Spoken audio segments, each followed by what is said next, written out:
एक पल में बिल्कुल भीतर से संकल्प उठता है, सही जिंदगी जीऊंगा, सही काम करूंगा। 1 घंटे बाद सब भूल जाते हो। अब 2 लोग आ जाइए इनके बाजू पकड़ने के लिए, 2 लोग इनकी टांगे खींच लीजिए।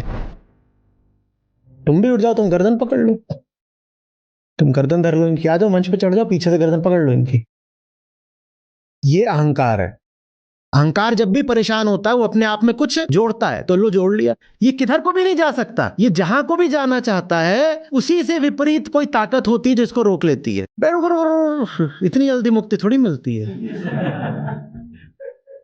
गर्लफ्रेंड है?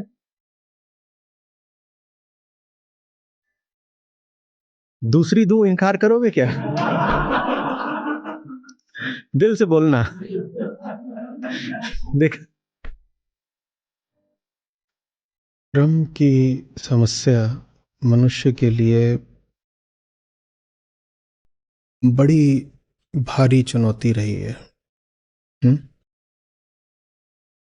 मेहनत करके खाना जुटाना पड़ता था,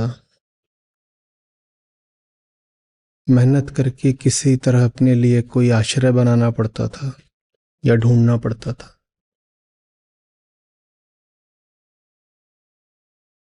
और श्रम से ही अपने आप को वन्य जीवों से और दूसरे दुश्मनों से बचाना पड़ता था। और नहीं पसंद आता जीव को श्रम करना।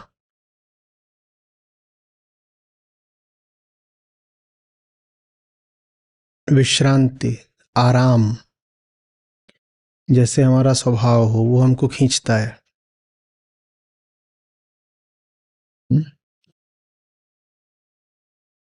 बहुत कम लोग मिलेंगे जो कहेंगे और मेहनत चाहिए और मेहनत चाहिए। जो आपको मेहनत करते दिखेंगे भी, उनमें भी कई बार कामना यही होती है कि मेहनत कर लें ताकि आराम बढ़िया मिले। चलो आज दिन में या शाम को मेहनत कर लेते हैं, रात को नींद अच्छी आएगी। या जवानी के दिनों में मेहनत कर लेते हैं, बुढ़ापा आराम से कटेगा। ठीक। तो मेहनत के पीछे भी उद्देश्य आराम का ही रहा है। आराम हमें खींचता है, विश्राम हमारा इष्ट है। पर श्रम करना पड़ता है, तो श्रम का क्या करें? आराम हमारी नैसर्गिक स्वाभाविक स्थिति है, पर जीवन हमसे बार बार श्रम मांगता है, तो क्या करें? जो शारीरिक श्रम होता है उसका इलाज तो हमको वैज्ञानिक प्रगति और टेक्नोलॉजी ने दे दिया। एक समय था जब हम जितना भी काम करते थे उसकी ऊर्जा हमारी अपनी मांसपेशियों से आती थी। मनुष्य यदि कुछ भी करता दिखाई दे रहा है तो उस काम के लिए जो ऊर्जा चाहिए वो मनुष्य की अपनी ही मांसपेशियों से आ रही होती थी।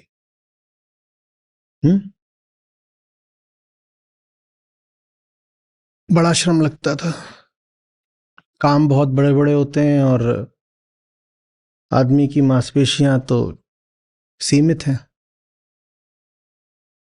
तो फिर मनुष्य ने कुछ उपाय लगाया। मनुष्य ने कहा ऐसा करते हैं, चलो हम सब एक साझे तौर पर,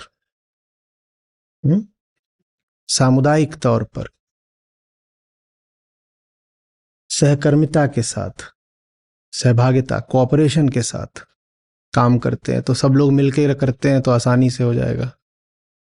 उससे कुछ राहत मिली। फिर कहा कि अगर जोर लगाना ही है तो इंसान की मांसपेशियां क्यों जोर लगाएं, चलो पशुओं को पकड़ लाते हैं, उनसे काम कराते हैं।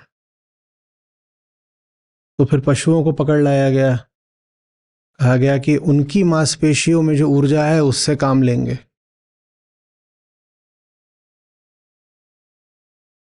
और फिर उसके बाद आ गई मशीनें। जो आरंभिक मशीनें थीं उनमें ईंधन तो मांसपेशियों से ही आता था। आरंभिक मशीनें ऐसी नहीं थीं कि उनमें कोयले को जलाने से ऊर्जा आती हो, या बिजली से आती हो, या तेल जलाने से आती हो ना। आरंभिक मशीनें थीं, वो एफर्ट मल्टीप्लायर थीं बस। लेकिन काम आप ही करते थे। जैसे फावड़ा है, वो एक मशीन है तकनीकी भाषा में, लेकिन वो काम आसान बना देती है आपका।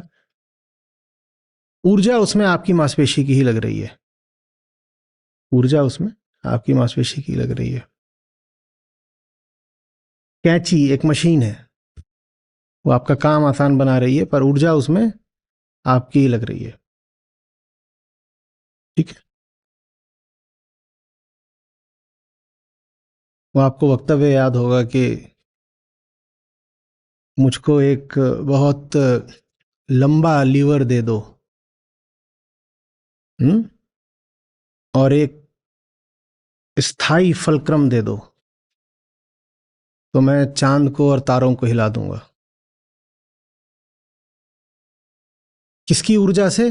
अपने ही हाथों की ऊर्जा से। अपने हाथों की ऊर्जा से मैं चांद तारों को हिला दूंगा, क्योंकि वो एक मशीन होता है ना, और साधारण मशीन है। तो मनुष्य ने ये सब विकास किए, और फिर आगे बढ़ते बढ़ते मनुष्य वहां पर आ गया जहां मशीनें भी हैं और ऊर्जा भी अपनी मांसपेशियों की नहीं है। ऊर्जा कहां से आ रही है?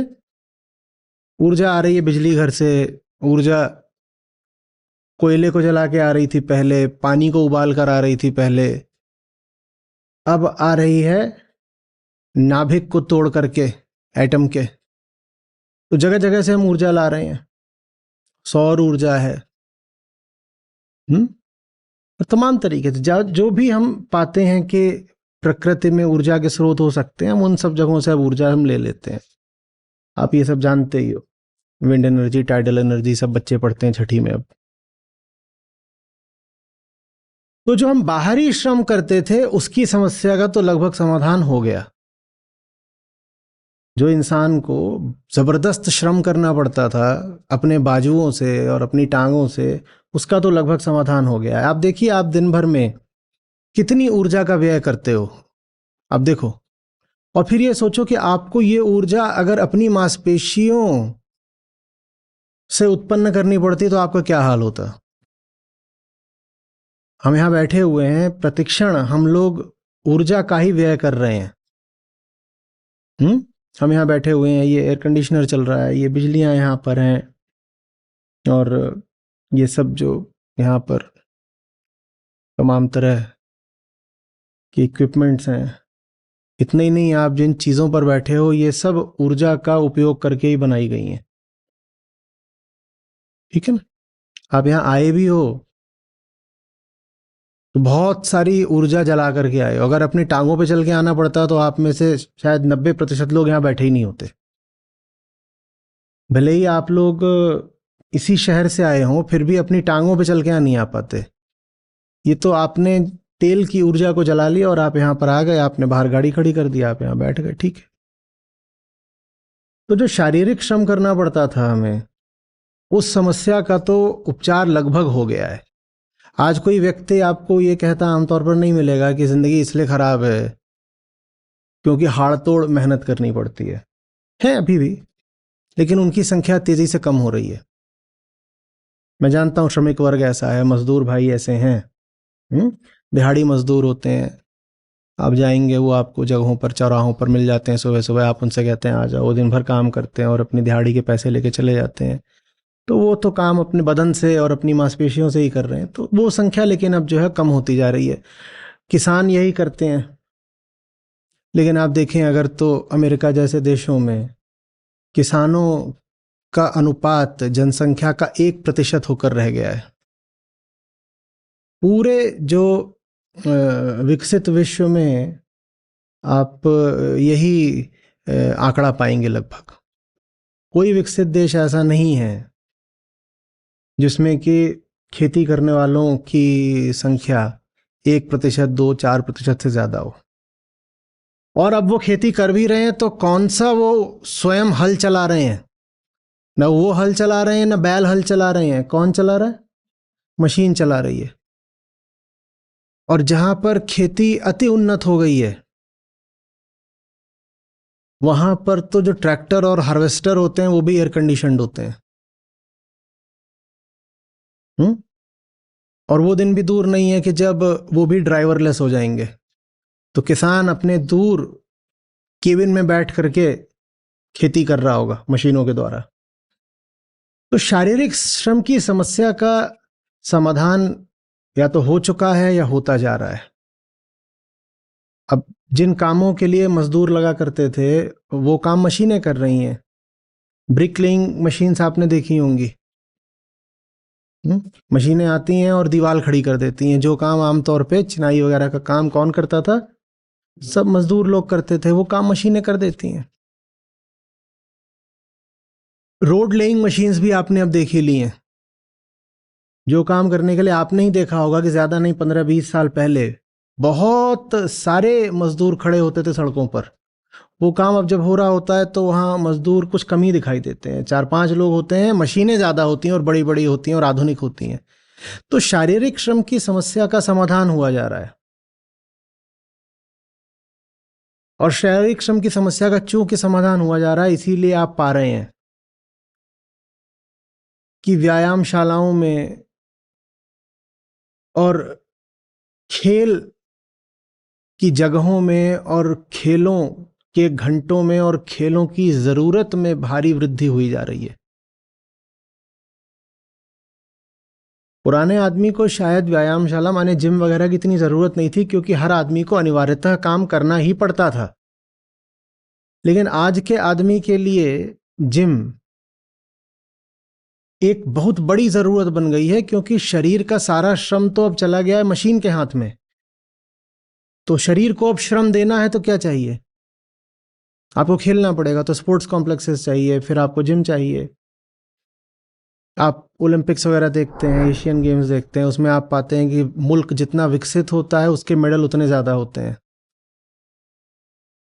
है ना? आपने कभी किसी गरीब मुल्क को पदक तालिका में ऊपर नहीं देखा होगा। वजह समझिए, मुल्क जितना विकसित होगा उन्हें उतनी ज़्यादा ज़रूरत भी तो होती है ना, खेलने की, कूदने की, शरीर को व्यायाम देने की। जो मुल्क जितना गरीब है उनको ना ज़रूरत है ना उनके पास संसाधन है। अमीर लोगों के पास ही संसाधन है कि वो खेलें कूदें, क्योंकि बहुत सारे, ज़्यादातर अब खेल ऐसे होते हैं जो एक एक निवेश मांगते हैं, एक आधारभूत ढांचा मांगते हैं। आप टेनिस कैसे खेल लोगे बिना एक महंगा कोर्ट बनाए? और एक स्विमिंग पूल बनाना कोई सस्ता सौदा नहीं होता। एक दो ही खेल हैं जिनमें कोई बहुत निवेश नहीं करना पड़ता, और उन खेलों में आप पाते हो कि गरीब देश भी थोड़ा आगे निकल आते हैं, जैसे फुटबॉल। फुटबॉल ऐसा देश है जिसमें आप अफ्रीकी देशों को भी आगे पा लेते हो कई बार, और दक्षिण अमेरिकी देश जो बहुत अमीर नहीं है वो भी फुटबॉल में कई बार आगे निकल जाते हैं, क्योंकि उसमें कोई बहुत ज़्यादा रुपया पैसा नहीं लगता है। इसी तरह एथलेटिक्स, एथलेटिक्स में भी आप पाओगे कि ये अफ्रीकन देश जो हैं या और अन्य देश जो बहुत विकसित नहीं हैं उनके भी पदक आ जाते हैं। अन्यथा जो आप पाते हो कि विकसित देश ही पदक तालिका में ऊपर रहते हैं, और जैसे जैसे पैसा आता जाता है वैसे वैसे पदक बढ़ते जाते हैं। उसका कारण यही है, जैसे जैसे पैसा आता जाता है वैसे वैसे पहली बात तो व्यायाम और खेल के संसाधन तैयार होते जाते हैं। दूसरी बात, व्यायाम और खेल की ज़रूरत बढ़ती जाती है, क्योंकि पैसा आ गया है तो अब शरीर को जो सामान्य श्रम भी आप करते थे वो करने की ज़रूरत नहीं है। आज आप जाइए तो कोई इमारत होगी, उसमें बस 3 या 4 मंजिलें भी होंगी तो उसमें एक लिफ्ट लगी होती है। ऐसा पहले नहीं होता था। तो जो आप सामान्य श्रम भी करते थे 3 या 4 मंजिल सीढ़ियाँ चढ़ने में, वो भी आज आप नहीं करते हो। जबकि 3 या 4 मंजिल तो कुछ भी नहीं होता, उतना तो आपको सीढ़ियाँ चढ़ना चाहिए, पर उतने में भी लिफ्ट लगा देते हैं अब लोग। समझ में आ रही बात? आप बड़े होटलों वगैरह में जाइए, वहाँ एक जगह से दूसरे जाने के लिए एक इलेक्ट्रिक बग्गी खड़ी होती है। जो होटल है उसके परिसर के अंदर ही एक जगह से दूसरी जगह जाना है तो वहाँ पर उन्होंने एक बग्गी खड़ी कर रखी है। क्यों, आप चल के नहीं जा सकते क्या? पर ठीक वैसे जैसे वहाँ एक बग्गी खड़ी होती है, उसी तरह वहाँ पर फिर एक जिम भी जरूर होगा।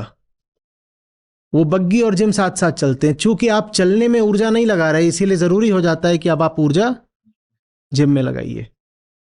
समझ में आ रही है बात? तो जो शारीरिक श्रम की समस्या थी, वो तो शारीरिक श्रम की समस्या कार्ल मार्क्स जैसे लोगों के सामने बहुत बड़ी थी, और जब तक वो समस्या बड़ी रही तब तक साम्यवाद भी चढ़ा रहा कि मजदूर को काम करना पड़ता है, मजदूरों को काम करना पड़ता है। जैसे जैसे टेक्नोलॉजी इतनी उन्नत होती गई कि मजदूर के ऊपर भी जो अमानवीय श्रम का बोझ था वो कम होता गया, वैसे वैसे हमने पाया कि साम्यवाद भी लगभग अप्रासंगिक होता चला गया।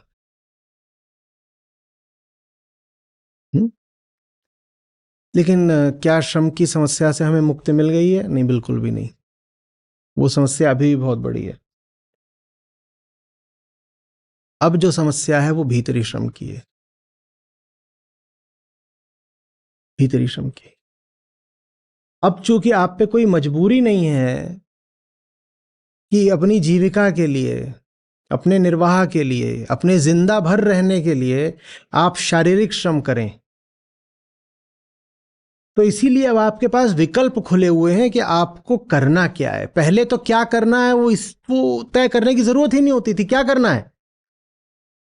खाना है भाई, खाने के लिए मेहनत करनी है। जिसको खाने के लिए मेहनत करनी है वो लगभग निर्विकल्प हो जाता है, क्योंकि जहां विकल्प ही नहीं वहां पे फिर सोच विचार क्या, वहां समस्या क्या? किसान थोड़ी परेशान होगा कि जिए कैसे, वो कैसे जिए क्या भाई? बारिश आने वाली है, मौसम देख, उस हिसाब से काम कर, वहां उसको कोई समस्या नहीं है।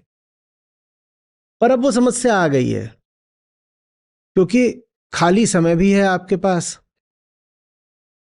शरीर के ऊपर भी कोई बाध्यता नहीं है श्रम करने की।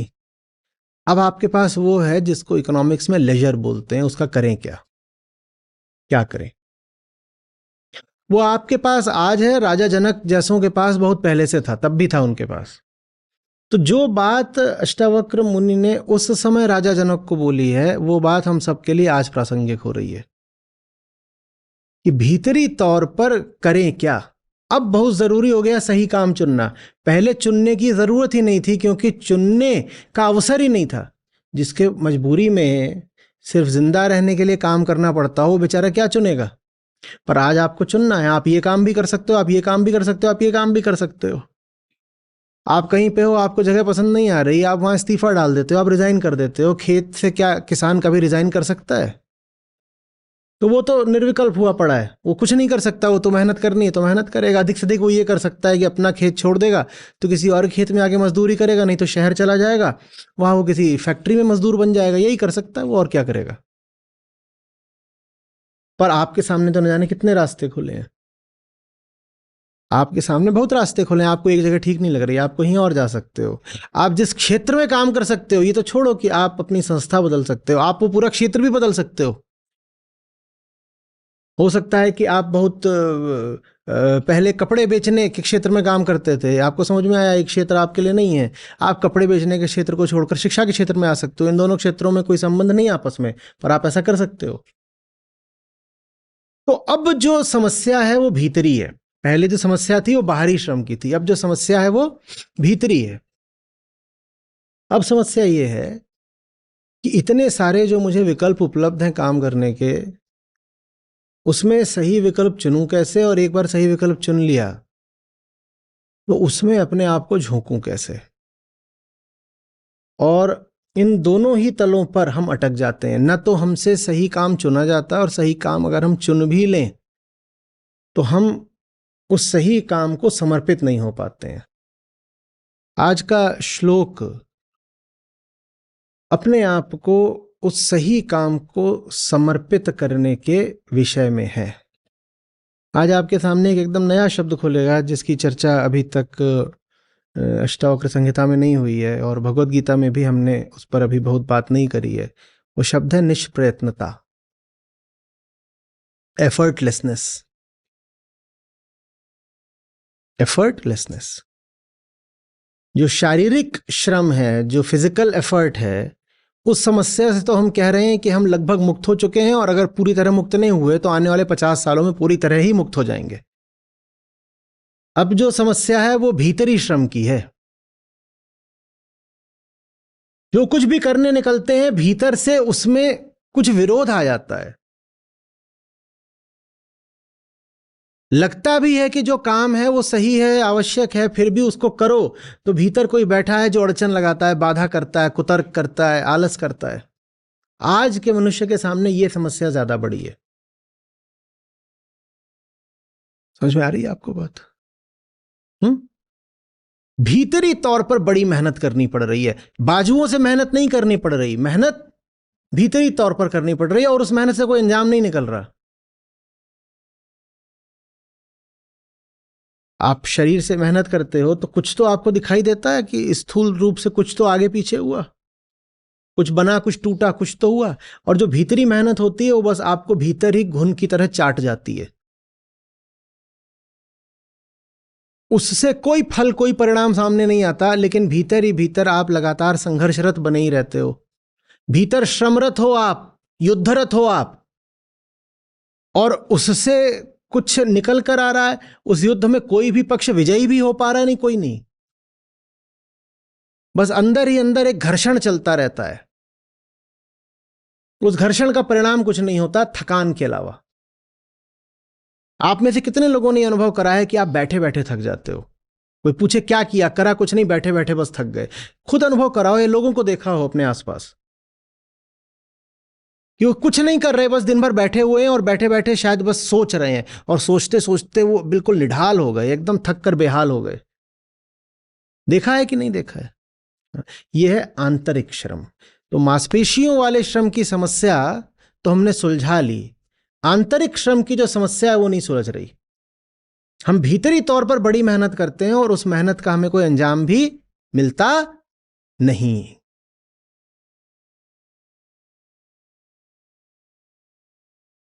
अंजाम भी नहीं मिलता, कोई आकर के उस पे आपको किसी तरह का श्रेय भी नहीं देता।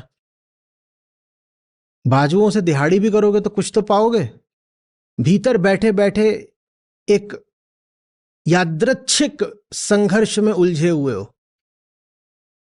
कहीं से एक विचार आ रहा है, दूसरे विचार से टकरा रहा है, एक कामना आ रही हो, किसी दूसरी वृत्ति से टकरा रही है।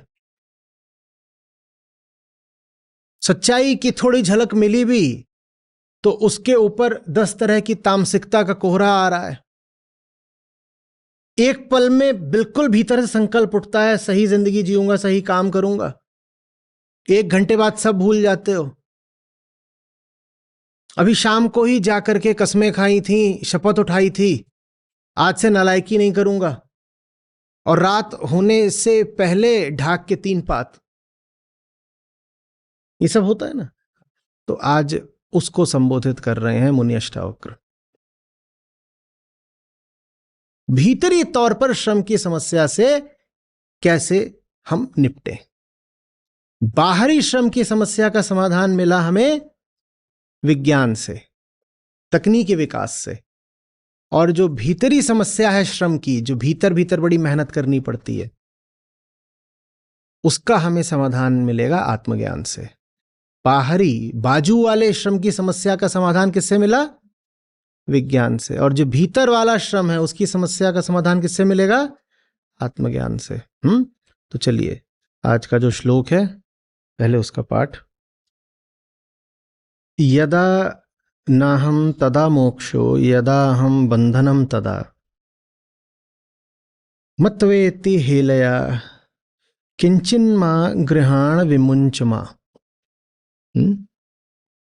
जो पहली बात उन्होंने कही है वो आपने बहुत सुन रखी है, और वो बात एक दोहराव जैसी है। इस प्रकरण में भी वो बात कई बार दोहराई गई है, और जो पूर्ववर्ती प्रकरण है उनमें भी आप ये बात सुनते आ ही रहे हो। पहली बात यहाँ क्या कही गई है? जहां अहम है वहीं बंधन है, और जहां अहम नहीं है वहीं मुक्ति है। अहम माने बंधन और निरहंकारिता माने मुक्ति। ठीक है। आगे जो बात बोल रहे हैं वो रोचक है और आज थोड़ी नई है। कह रहे हैं जिसने ये बात समझ ली, मतवेति, जिसने इस बात को अपना मत बना लिया, माने जान लिया, उसको फिर जरा भी संकल्प के बिना हेलया किंचिन्मा, थोड़ी भी इच्छा लगाए बिना, विल पावर, संकल्प शक्ति, जरा भी जोर भीतर से लगाए बिना वो मुक्त हो जाता है, ग्रहण करने से भी त्यागने से भी। माने विषयों का जो पूरा माया जाल है उसका कट जाता है बिना जोर लगाए। उसको फिर ये नहीं करना पड़ता कि फलानी चीज बुला रही है और मैं संकल्प लगा करके उसके बुलावे का विरोध कर रहा हूं। न उसको यह करना पड़ता है कि समझा दिया गया है कि सही काम क्या है, और वो सही काम करने के लिए मैं अपने आप को भीतर से बहुत उत्साहित कर रहा हूं, प्रेरित कर रहा हूं, अपने आप को बहुत समझा रहा हूं कि देख भाई ये सही काम है, तुझे करना है। ये गजब बात हो गई। हेलया किंचिन्मा, इतनी सी किंचित मात्र भी इच्छा लगाए बिना, बिना इच्छा का माने बिना संकल्प शक्ति का, जिसको आप क्या बोलते हो, विल पावर, उसका जरा भी उपयोग करे बिना मुक्त हो जाता है व्यक्ति। ये गजब बात। माने भीतरी तौर पर निष्प्रयत्नता आ जाती है जब आप जान जाते हो कि अहम ही बंधन है और अहम से मुक्ति ही मोक्ष है। तो उसके बाद जो सही कर्म है वो एफर्टलेसली होता है। आज आधुनिक इंसान की जो समस्या है वो समस्या है संकल्प विकल्प की, क्योंकि जगत ने भोग के इतने साधन, इतने उत्पाद खड़े कर दिए हैं कि विकल्प ही विकल्प हैं, विकल्प ही विकल्प हैं, विकल्प ही। बाजारें आज जितनी अटी पटी पड़ी हैं इतनी पहले कभी होती थी क्या? तो विकल्प विकल्प विकल्प विकल्प विकल्प विकल्प, ये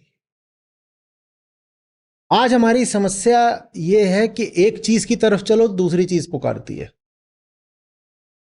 इसीलिए किधर को भी चलने में बहुत मेहनत करनी पड़ती है। एक तरफ को चलो तो दूसरी चीज खींचती है ना, क्योंकि चीजें बहुत सारी हो गई हैं और जितनी चीजें हैं वो सब हमारे देखे आपस में प्रतिस्पर्धी हैं। एक तरफ बढ़ो तो बाकी सब चीजें आपको खींचने लग जाती हैं। समझ में आ रही है बात? समझ रहे हो? छोटा सा प्रयोग ही कर लो ना। आओ तुम बीच में खड़े हो जाओ।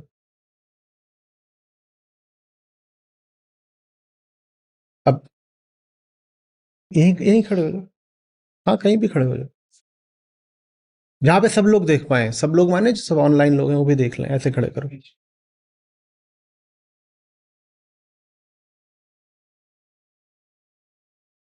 अब दो लोग आ जाइए इनके बाजू पकड़ने के लिए, दो लोग इनकी टांगे खींच लीजिए।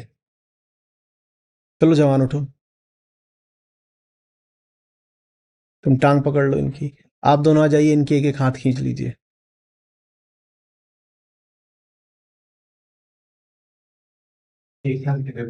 अरे उठाना नहीं है, बस पकड़ना है। तुम भी उठ जाओ, तुम गर्दन पकड़ लो, तुम गर्दन धर लो इनकी। आ जाओ मंच पे चढ़ जाओ, पीछे से गर्दन पकड़ लो इनकी।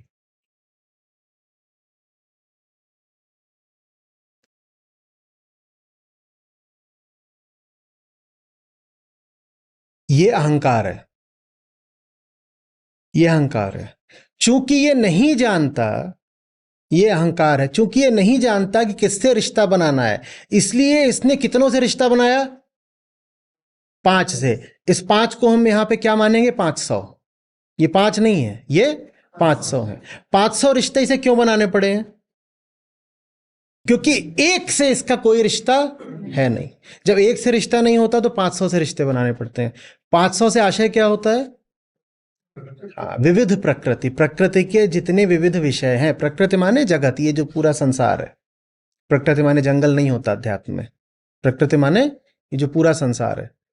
तो चूंकि हम नहीं जानते हमें चाहिए क्या, इसीलिए हम 100 चीजों की तरफ भागते हैं। हमें नहीं पता हमें एक चीज क्या चाहिए, तो हम 100 अंधी दिशाओं में भागते रहते हैं। कभी इस पर प्रयोग करते हैं, कभी उसको पकड़ते हैं। एक समय आया होगा कि इन्होंने इनको पकड़ा होगा, फिर उनको पकड़ा, फिर उनको पकड़ा, इनको पकड़ा, इनको पकड़ा, और किसी के साथ भी इनको भरोसा या संतुष्टि तो हो नहीं पा रही। कि हो पा रही है? एक के साथ हो गई होती तो 5 तो नहीं पकड़ने पड़ते। अब इन 5 से इनकी पहचान आ रही है ये थोड़ा थोड़ा अपनी पहचान 50 जगह से ले रहे हैं। हम सब लोग मल्टीपल आइडेंटिटीज के जीव होते हैं कि नहीं होते हैं? मल्टीपल आइडेंटिटीज के। आप अमेरिका पहुंच जाते हो तो वहां आप पाते हो कि एक तमिल है और एक पंजाबी है, दोनों भारतीय हो गए। और यही भारत में जब तमिल और पंजाबी आमने सामने आते हैं तो फिर हो सकता है एक दूसरे का मजाक उड़ाने लग जाए, भिड़ जाए, आपस में कुछ भी कर सकते हैं। हमारी कोई एक पहचान नहीं होती, हमारी 100 पहचान होती है। हम बॉस के सामने एक व्यक्ति होते हैं, हम यारों के सामने दूसरे व्यक्ति होते हैं, हम पत्नी के सामने एक व्यक्ति होते हैं, और प्रेसी के सामने हम चौथे व्यक्ति हो जाते हैं। तो अहंकार क्या लेके चलता है? कई पहचाने, मल्टीपल आइडेंटिटीज। ये मल्टीपल आइडेंटिटीज हैं। आप जितनी चीजों को पकड़ते हो, हर पकड़ से आपको एक आइडेंटिटी मिलती है, तादाद से पहचान मिलती है। ठीक है। और चूंकि हम ये जानते ही नहीं कि सिर्फ एक वो कौन सही है जिसे पकड़ना है, इसीलिए वो ये गवारा नहीं कर सकता, बर्दाश्त नहीं कर सकता, अफोर्ड नहीं कर सकता कि बाकियों को त्याग दे। तो उसको मजबूरीवश सब कुछ ही पकड़ के रखना पड़ेगा, सब कुछ ही वो पकड़ के रखता है। ये अहंकार की साधारण स्थिति होती है। हम सब ऐसे हैं। अहंकार माने हम, मैं, जीव, हम लोग सब। ठीक है। इतनी जल्दी मुक्ति थोड़ी मिलती है। चलो, अब मैं बुला रहा हूं, आओ मेरी तरफ आओ। आप लोग अपना अपना काम करिएगा, आपको थोड़ी बुलाया है। आओ इधर आओ, आओ। अब इसे क्या करना पड़ रहा है? जल्दी बोलो। एफर्ट। ये इंटरनल एफर्ट है। ठीक है। तो मुझे लगा इधर आने में हो रहा है, तो मैं उठ के वहां जा बैठ जाता हूं। मान लो अब मैं अनुज हो गया। अनुज बुलाओ इसको। ये तो अनुज की ओर भी नहीं जा पा रहा, वहां भी जाने में क्या लग रहा है? अच्छा, तो हो सकता है भाई इधर उत्तर दक्षिण आने में इसको श्रम लग रहा हो। ठीक है, तो अब इधर पूर्व पश्चिम से बुला के देखते हैं। हाँ भाई, तुम बुलाओ इनको, जाओ उधर चले जाओ। उधर भी नहीं जा पा रहा, उधर भी जाने में क्या लग रहा है? ये तो कहीं को भी नहीं जा रहा है। कुछ भी करता है तो भीतर से ये बिल्कुल हट जाता है, चिथड़ा हो जाता है। ये किधर को भी नहीं जा सकता। ये जहां को भी जाना चाहता है, उसी से विपरीत कोई ताकत होती है जो इसको रोक लेती है। सही दिशा तो छोड़ दो, ये गलत दिशा को भी पूरी तरह नहीं जा सकता। ये तो छोड़ दो कि ये सत्य की तरफ ही नहीं जा सकता, ये तो बंधनों की ओर भी पूरी तरह नहीं जा सकता। ये कहीं को भी नहीं जा सकता, ये सिर्फ फंसा हुआ है। और जब इसे लगता है कि फंस गया हूं, तो ये नहीं कर पाता कि सबको छोड़ दे, क्योंकि किसको छोड़ना ही तो जानता ही नहीं। छोड़ने के लिए विवेक चाहिए। जब इसको लगता है फंस गया हूं, अब तो ये क्या करेगा? आप आइए उठ के, इधर कंधा पकड़ लीजिए। जब ये फंस जाता है तो ये करता है, क्या किया अभी? एक बंधन इसने और अपने लिए निर्मित कर लिया। तो भीतरी घर्षण से कोई मुक्ति नहीं मिलती, बल्कि और हम नए नए बंधन तैयार करते हैं। छोड़ तो ही सकता ही नहीं, बस जोड़ सकता है। अहंकार जब भी परेशान होता है वो अपने आप में कुछ जोड़ता है, तो लो जोड़ लिया। अब फिर, हाँ आओ भाई इधर आओ। अब फिर नहीं आ पा रहा, तो इसे लगा कि इस दिशा जाने के लिए किसी को जोड़ने की जरूरत है, तो वो कुछ ऐसा यहाँ पे तैयार करेगा, यहाँ से किसी को बुलाएगा कि पढ़। और थोड़ी देर में आप पाओगे कि अहम के इर्द गिर्द बस क्या है? एक भीड़ है। जानते हो अद्वैत वेदांत में उसको क्या बोलते हैं? अभी ऐसा हो जाएगा ना, जैसे जैसे मधुमक्खी का छत्ता देखा है? छत्ता दिखाई देता है कभी? जब मधुमक्खियां होती हैं, छत्ता कहाँ जाता है? गायब। वैसे ही ये थोड़ी देर में ऐसा हो जाएगा कि ये दिखाई नहीं देगा, बस इसके चारों ओर लोग ही लोग होंगे, बंधन ही बंधन होंगे। और जब ये इतना फंस जाएगा तो ये क्या करेगा? बंधनों को और बढ़ाएगा। वो जो पूरा एक बड़ा मास तैयार हो जाता है, उसी को ब्रह्मांड बोलते हैं। वही ब्रह्मांड है। और अगर व्यक्ति की दृष्टि से देखो तो उसको व्यक्तित्व बोलते हैं। एक के ऊपर एक परतें तैयार हो गई हैं, एक के ऊपर एक परतें तैयार हो गई हैं, और उन परतों से मुक्ति पाने के लिए हम उसके ऊपर एक परत और चढ़ाते हैं। समझ में आ रही है बात? ये सब क्यों हो रहा है? इसका मूल कारण क्या है? मूल कारण क्या है? ये अपनी स्थिति को समझ ही नहीं पा रहा है। ये जो अहम है ये अपनी स्थिति को जान ही नहीं पा रहा है। इसका जो इंटरनल लेबर इसको इतना करना पड़ता है, भीतरी तौर पर इसको इतनी मेहनत करनी पड़ती है, जिस मेहनत से इसे कोई लाभ भी नहीं हो रहा। उसका मूल कारण क्या है? ये अपने आप को जानता ही नहीं है, इसे पता ही नहीं है कि इसकी स्थिति क्या है। बैठिए।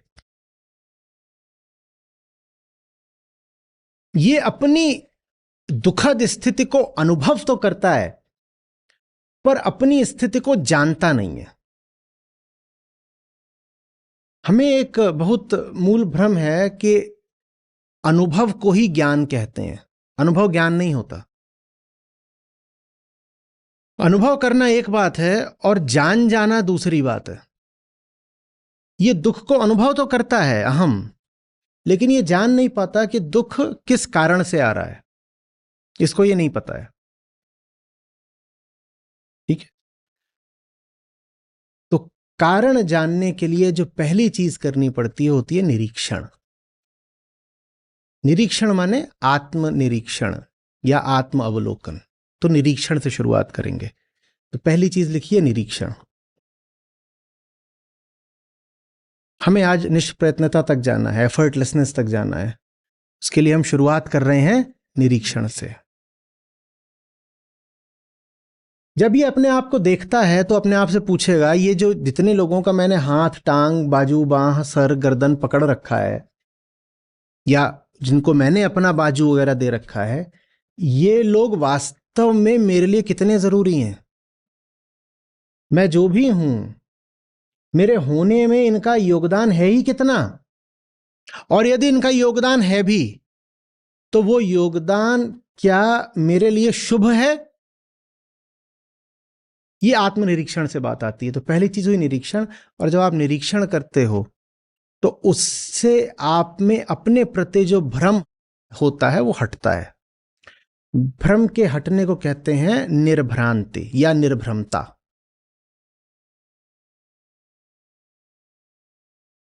तो पहली चीज निरीक्षण, दूसरी चीज निर्भ्रांति। तो हम देखता है मैंने फलानी चीज को पकड़ रखा है, उसको समझ में आता है कि व्यर्थ ही पकड़ रखा है, एकदम संयोग से पकड़ रखा है, पता भी नहीं था, पकड़ लिया, बेहोशी में पकड़ लिया।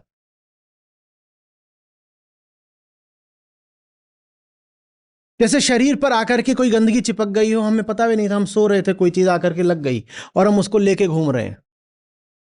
क्या आवश्यकता है उसको शरीर पर रखने की? वो एक जुड़ाव है आपकी हस्ती के साथ, वो चीज है, वो आके जुड़ गई है, लेकिन यूं ही जुड़ गई, यूं ही बस यादृच्छिक रूप से, संयोगवश, उससे कोई लाभ आपको मिल नहीं रहा है। तो ये फिर क्या बोलता बोलता इससे अपना नाम जोड़ने की, अपनी पहचान जोड़ने की कोई जरूरत है नहीं, ये हटा। ऐसे ही करके जितने भी उसने सब ये अपने रिश्ते बना रखे होते हैं, वो एक एक का निरीक्षण करता है। जैसे जैसे निरीक्षण करता जाता है उसे पता चलता है कि इसकी भी मुझे कोई जरूरत है नहीं, एकदम कोई जरूरत नहीं है, इसको भी हटाओ, हटाने दो। ये न भी रहे तो मैं हूं, बल्कि ये न रहे तो मैं कहीं बेहतर हूं, मुझे कुछ नहीं करना इसको पकड़ करके। इसको कहते हैं निर्भ्रांत होना। ये भ्रांति है कि आप जो कुछ बने बैठे हो वो आपकी असलियत है। आप जिन भी चीजों को अपने लिए जरूरी मानते हो, जरूरी है नहीं। आप जिन चीजों में अपना सुख मानते हो, वहां आपको सुख है नहीं। और जिन चीजों से आप डरे बैठे हो कि बड़ा दुख आ जाना है, उनमें दुख है नहीं। हमारी पूरी हस्ती ही एक बड़ी भ्रांति होती है, इल्यूजन। वो तभी हटेगा जब निरीक्षण हो, आत्मावलोकन हो, अपने आप को देखो और पूछो अपने आप से, जो चीजें मैं अपने आप को इतना जरूरी बताता आया हूं, उनसे मिलता क्या है, क्या मिल रहा है? अहंकार ऐसे करके अपनी जब पहचानों को हटाने लगता है तो धीरे धीरे वो पाता है कि वो पहचानों से मुक्त होता जा रहा है। जो अहंकार पहचानों से माने विषयों पर आश्रयता से मुक्त है, उसी को फिर हम कह देते हैं मुक्त अहंकार या निरहंकार। अहंकार बंधता ही इस भ्रांति में है कि उसे बंधने की जरूरत है। जैसे ही उसे समझ में आता है कि जरूरत नहीं है बाबा, वैसे ही वो उस जरूरत से मुक्त हो गया, स्वयं से ही मुक्त हो गया। उसको कहते हैं निरहंकारिता। जो उसने अपनी एक आश्रित हस्ती बना रखी थी, वो आश्रित हस्ती गई। मुझे अपने होने के लिए इन सब सहारों की कोई जरूरत नहीं। और ये जो सहारे हैं, ये वास्तव में सहारे नहीं है, ये क्या है? बंधन है। यही आज बात कर रहे थे हम, सहारा ही बंधन है। मैंने तो ये सोच के सहारा बनाया था कि सहारा है, पर वो है तो बंधन ना। सहारे हटाते ही बंधन हट जाते हैं। सहारा हटाया नहीं कि बंधन हट गया, बंधन हटा तो हम कहते हैं निरहंकारिता। तो निरीक्षण, निरीक्षण से निर्भ्रमता, निर्भ्रमता से निरहंकारिता।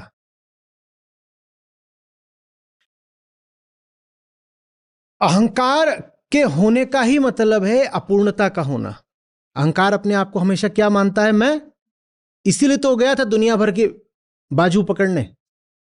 मैं अकेला हूं, अधूरा हूं, अपूर्ण हूं, तो मैं क्या करने जाता हूं फिर? कभी इसकी टांग पकड़ता हूं, कभी उसके हाथ जोड़ता हूं, कभी किसी के द्वार खटखटाता हूं, कभी किसी से भीख मांगता हूं। कामना। अहंकार है तो अपूर्णता है, अपूर्णता है तो कामना है। अहंकार के होने का मतलब ही होता है कि कामना को होना पड़ेगा, क्योंकि अहंकार अपनी दृष्टि में एक अपूर्ण इकाई है।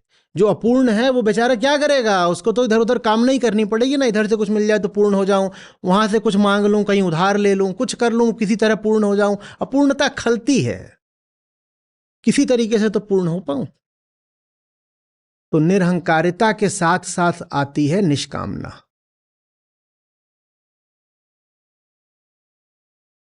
मुझे आ रही बात?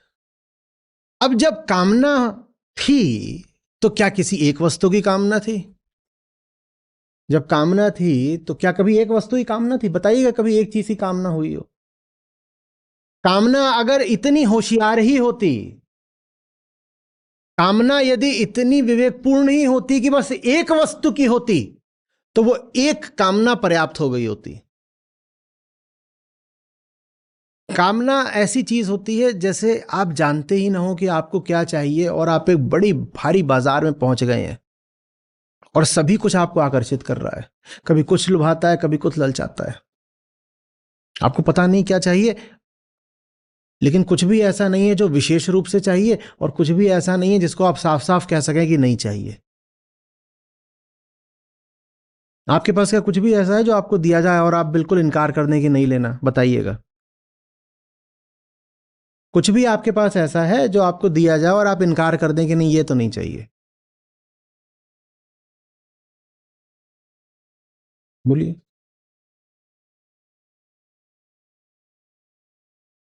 फोन किस किस के पास है? आपको एक फोन दो, इनकार करेंगे क्या? क्यों? क्यों है तो क्यों नहीं इनकार करोगे? पर नहीं करोगे, कोई नहीं करेगा। अभी आप तर्क दे सकते, कहते हैं हाँ मतलब हमें फोन नहीं चाहिए, पर आप दोगे तो उसे बेच के पैसा ले लेंगे, तो वो कुतर्क है। तथ्य ये है कि मैं कोई भी चीज आपको बोलूं कि चाहिए क्या, आप इनकार नहीं कर पाओगे। कामना का मतलब ही यही है कि कामना नहीं जानती कि उसे क्या चाहिए।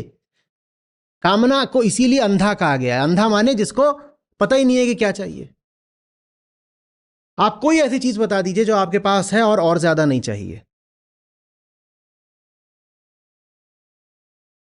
शर्ट तो सभी ने पहन रखी है, सभी के पास है।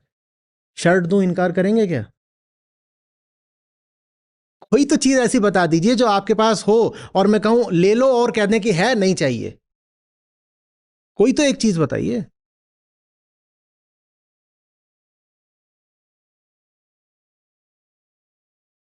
जूते। कोई ऐसा नहीं होगा जिसके पास जूते नहीं है। अभी जूते दिए जाएं, कोई इनकार करेगा? ये तो छोड़ो कि बहुत बढ़िया जूते दिए जाएं, एकदम साधारण तरह के जूते दे दिए जाएं, तो भी आप कहेंगे हाँ लाओ दे दो, ठीक है। कोई नहीं कहेगा मेरे पास हैं और जैसे आप दे रहे हो उससे बेहतर हैं तो मैं नहीं लूंगा, मैं छूना नहीं, हटाइए नीचे, कोई नहीं कह पाएगा। जो कहेंगे भी वो इसलिए कहेंगे कि इसको अगर हटाओ तो क्या पता इससे कुछ बेहतर ही मिल जाए, या इसलिए कहेंगे कि इसको अगर अभी स्वीकार कर लेते हैं तो कुछ हानि होती है। हानि क्या होती है? सब कहेंगे कि देखो आदमी छोटा है, छोटी चीज ले गया। वहां बात यह नहीं कि चाहिए नहीं था, वहां बात यह कि अगर स्वीकार कर लेते तो कुछ और हानि दिख रही थी, किसी और कामना में बाधा आ जाती, इसीलिए इस कामना को थोड़ा सा पीछे करा।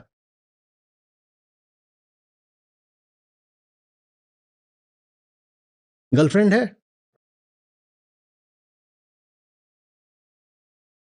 दूसरी दूं, इनकार करोगे क्या? दिल से बोलना।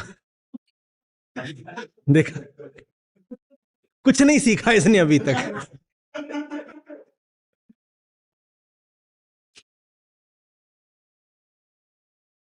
और जो इनकार करेंगे भी, मैं बता रहा हूं, उनका कारण ये नहीं होगा कि उनके पास कामना नहीं है, उनके पास कारण ये होगा कि उनके पास डर है, और डर कामना ही है।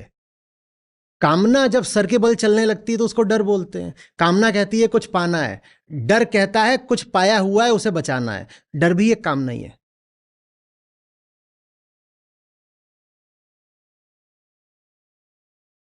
इतना मीठा लगा प्रस्ताव मेरा, जनाब अभी तक मुस्कुरा रहे हैं।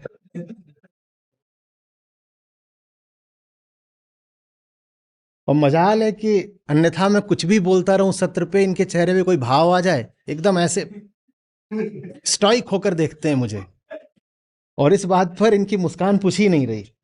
बेटा रिकॉर्ड हो रहा है सब कुछ, रिकॉर्डिंग टीम याद रख लो अच्छे से। हम्म।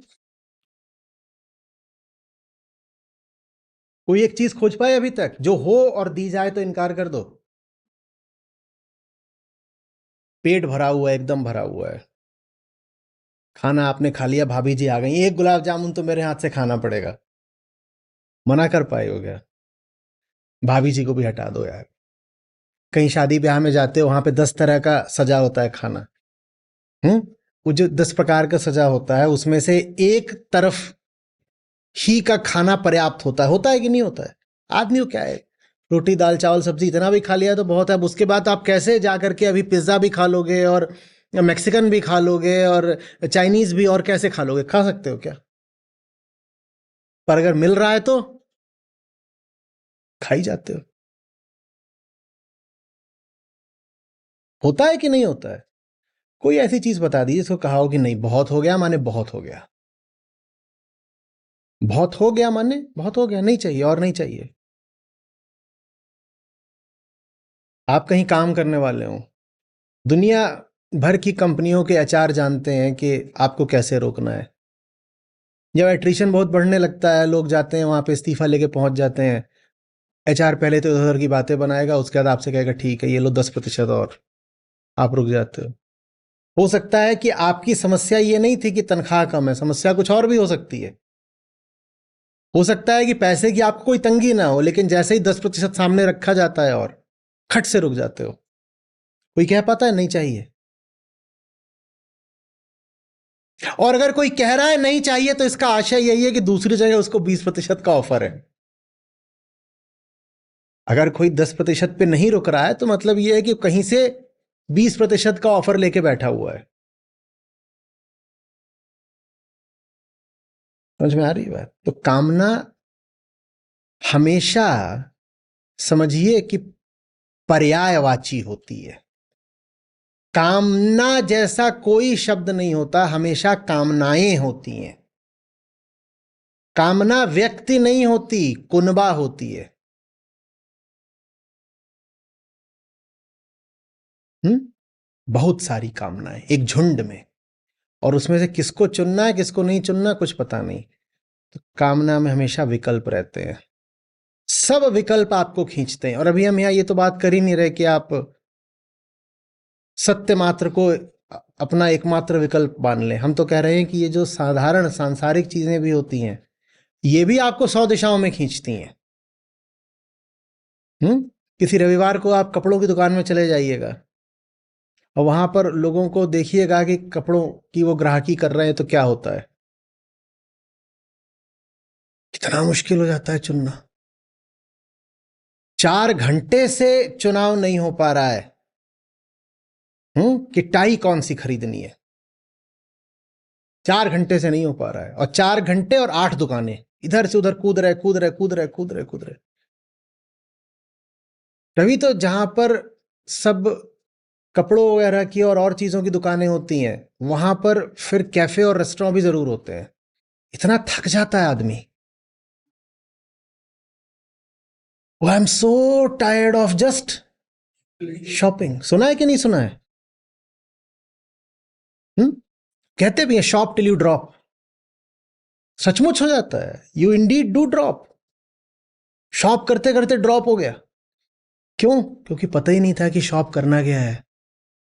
अगर पता हो क्या शॉप करना है तो शॉपिंग निपटती है 4 मिनट में।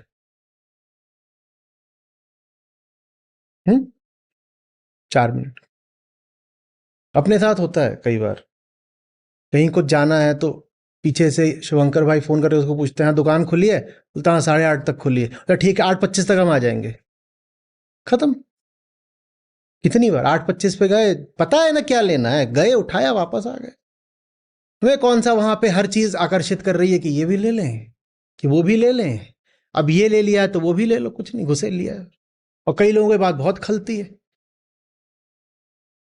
मुझको तो बड़े ताने पड़े थे अपने पिछले जन्म में कि तुम कितना अपमान करते हो शॉपिंग की पवित्र प्रक्रिया का। वहां घुस करके पहले एक एक चीज देखी जाती है, समझी जाती है, फिर शॉर्ट लिस्ट करी, पहले लॉन्ग लिस्ट करी जाती है, फिर शॉर्ट लिस्ट करी जाती है। तो ऐसे जाते हो जैसे वहां थूकने गए हो, घुसे थूका बाहर आ गए। उन लोगों को ही बुरा लगता है। वो 5 चीज दिखाने आते हैं, तुम वहां घुसते हो और बोलते हो वो, और बिलिंग करो और जाने दो। समझ में आ रही बात? तो कामना माने एक कामना नहीं, 1000 कामनाएं, विकल्प ही विकल्प, विकल्प ही विकल्प, विकल्प ही विकल्प।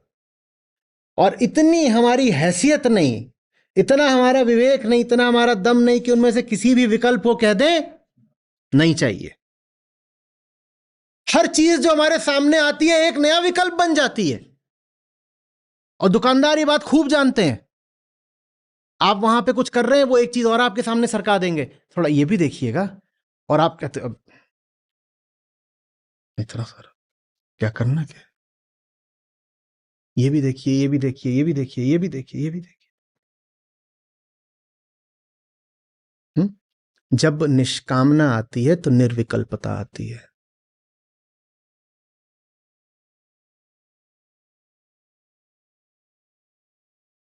निष्काम आदमी की पहचान यही है। वो संकल्प विकल्प में जूझता आपको नहीं मिलेगा। उसमें अंतर्द्वंद नहीं चल रहा होगा भीतर, को पता है ना। जो आदमी जितना अहंकारी होगा वो उतना अंतर्द्वंद से ग्रस्त मिलेगा। इधर जाऊं कि ये करूं कि वो करूं कि क्या करूं कि क्या ना करूं। ये सब आत्मज्ञान के अभाव का लक्षण है। बेपेंदी का जैसे लोटा, नहीं समझ में आ रहा है, ये यहां जाए वहां जाए, जो ही कुछ मिलता है वही आकर्षित करने लग जाता है।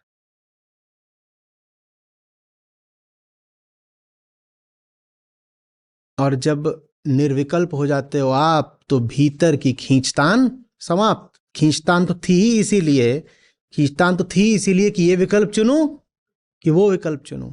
जब भीतर की खींचतान समाप्त हो जाती है तो उसको कहते हैं निष्प्रयत्नता, एफर्टलेसनेस। इसी निष्प्रयत्नता को आप निर्वाण भी बोल सकते हो। तो उसको आखिरी चीज लिख लीजिए ताकि मामला एकदम पूरा हो जाए। निरीक्षण से निर्वाण तक।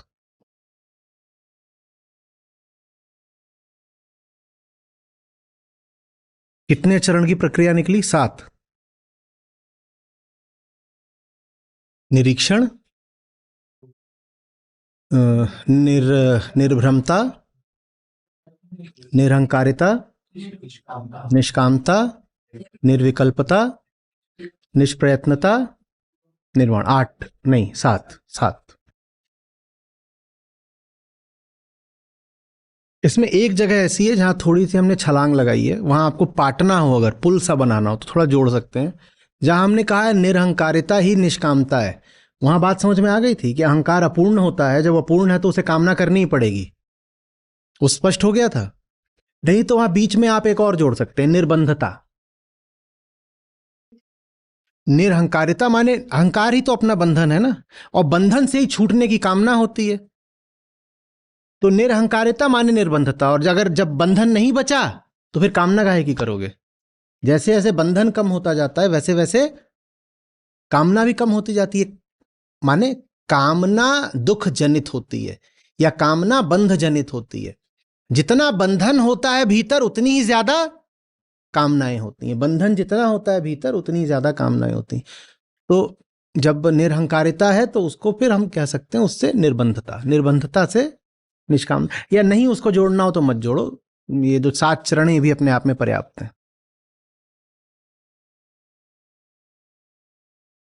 समझ में आ रही है बात? अब सोचो कि जीवन कैसा होगा अगर भीतर से मामला निष्प्रयत्न हो जाए। कैसा होगा नहीं सोच सकते, पर जैसा अपना चल रहा है उसका तो निरीक्षण कर सकते हो ना। और उसमें भीतर हर समय क्या है, भीतर क्या है लगातार? इंटरनल कॉन्फ्लिक्ट, स्ट्राइफ, है ना। कबीरा यह गत अटपटी,